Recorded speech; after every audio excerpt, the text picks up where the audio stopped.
बिस्मिल्लाहिर्रहमानिर्रहीम अस्सलामुअलैकुम या इली हक हैदर। उम्मीद करना तुसीं सारे भरा ठीक हो ते अल्लाह ताला तुहानूं सारिਆਂ ਨੂੰ ठीक रखे जी। तो जिस तरह कि तुहानूं पता है कि फ्लड अपडेट चल रही है, कल भी तुहानूं लाइव आया सी मनाजर दरियाए चनाब का। तो अज सर्विस का कोई मसला बनिया जिसकी वजह तो मैं तुहानूं लाइव नहीं विखा सकिया। मगर सीधी सीधी गल ये कि दरियाए चनाब अज की डेट हो गई जनाब 7वां महीना 2025। ठीक है, दरियाए चनाब च अचानक नाल जनाब आ गया पानी। आ वेख सकते हो गंद रोड के जा रहा। तो सारिया भरावां नूं मैं दस्सिया सी कि जदों लख तो उत्ते पानी होवेगा ना, तो इत्थे एक असां भी अपना पानी वाली पमाइश लाई सी, वो डुब जाएगी। ठीक है, वो किहड़ी सी, सियालकोट खारियां मोटरवे ने इत्थे एक पिलर बनाया सी। अगर लख तो पानी थले हो ना, 70-80 हज़ार पानी हो, तो जोड़ा इत्थे पिलर है ना, पिलर वो नज़र आता है। ठीक है, तो लख तो पानी जो ज़्यादा हो जाए ना, तो वो जो पिलर है ना वो ख़त्म हो जाता, फिर वो पिलर जोड़ा वे नज़र नहीं आता। ठीक है जी, तो इस गल्ले करके तुसीं वेख सकते हो। तो मैं हुण तुहानूं देना जनाब अपडेट कि दरियाए चनाब हैड मराला किन्ना पानी जोड़ा वे वो डिस्चार्ज करा रहा है अज की तरीक च ते हुण दे टाइम मेरे को हो गया 1:10। ठीक है, कल इत्थे काफ़ी सारिया बरेतियां सन इस जगह पर, वो भी जांदियां रहियां ने, इत्थे सन वो भी जांदियां रहियां। दरियाए चनाब हैड मराला 1,60,000 कुछ क्यूसक पानी जोड़ा वे वो इस टाइम वो कोल है। जोड़ा पानी डिस्चार्ज करवा रहा वे हैड मराला, जो पानी डिस्चार्ज करवा रहा, वो करवा रहा 1,36,000 कुछ पानी जोड़ा वे वो डिस्चार्ज होके आ रहा वे, जोड़ा कि तुसीं अपनी अखां नाल पानी वेख सकते हो। ये पानी पहुंचे दा इत्थों हैड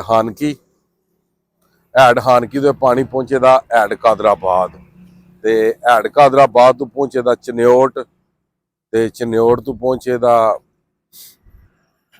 चुंडपुल वाली साइड, तो फिर पहुंचे दा ये हैड त्रिमू तो ये पानी गुजर के तो फिर ये पानी पहुंचे दा हैड पंजनद। समझ आ गई जी। तो बकाया जेडे भरा ऐनिया जगह च रहिंदे सन, मसलन वो तुसीं वेख लो, इधर भी पानी है इधर भी पानी है, तो वो दोवां साइडां तो जगह पुर हो गई, तो खाली जगह बेचे। इस गल्ले करके जिन्ने भी भरा दरियावां ते रहने वाले हो, वो कोशिश करया करो कि पानी दे दिनां दे विच ना किनारियां ते टुर जाया करो। किनारियां दा ये फायदा हुंदा है कि अगर पानी आ भी जाए तुसीं पिछा हो सकते हो। अगर तुसीं इंज दी जगह ते होवो जिस तरह कि आ सामने वेख रहे हो, तुहाडी इस साइड ते भी पानी, इस साइड ते भी पानी, उत्ते भी पानी ते थल्ले भी पानी। फिर तुसीं करना फोन उन्हां नूं 1122 वालियां नूं, ते उन्हां दे रलदियां नूं भावें तुहाडे वाली बुद्धि निकल जाए। ठीक है, अपडेट देने का तो गल समझाने का मतलब ये होंदा है कि सिर्फ और सिर्फ तुहानूं पानी तो बचाया जा सके, तुहानूं सिक्योर किया जा सके। डेट भी इसे गल्ले दसी दी है, टाइम भी इसे गल्ले दसी दा कि जेडे भरा पानी के नज़दीक तरीन रहिंदे ने या पानिया दे विच जिन्हां दे पिंड ने या कि डेरे ने या कि माल मवेशी है, वो अपने आप को सिक्योर कर रहे। जिस तरह कि वो दूसरी साइड से जमीनों के पानी चढ़ गए आ वो साइड से, मैं तुहानूं जूम करके विखाना, वेंदे हो कि सारिया जमीनां दे विच पानी आ गया है। ठीक हो गया जनाब।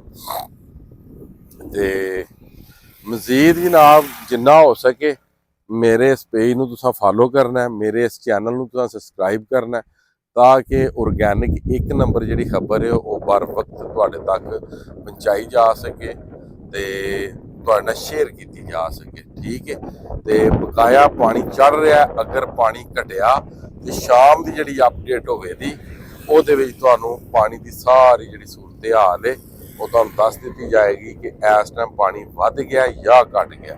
क्योंकि अपडेट हमेशा ही 3-4 अपडेट आउन तो पंजवीं देनी चाहिए। हो सकता पंजवीं अपडेट तो पानी अप हो जाए या पानी लो हो जाए या पानी एक जगह तो स्टेबल हो जाए। ठीक है, तो कुछ भरा भी होंगे ने कि जिन्हें अपडेट चंगी तगड़िया करके देनी होंगी है। तो मजीद जनाब उम्मीद करना अज की वीडियो तो अज का व्लॉग तुहानूं पसंद आया होवे तां मैनूं दिओ इजाजत। नैक्सट वीडियो होने तक ज़्यादा अपना ख्याल रखियो तो अपन खास दुआवां दे याद रखियो। इंशाअल्लाह मिलने हैं किसी नैक्सट वीडियो के नाल। अल्लाह हाफिज़, फी मान अल्लाह जनाब।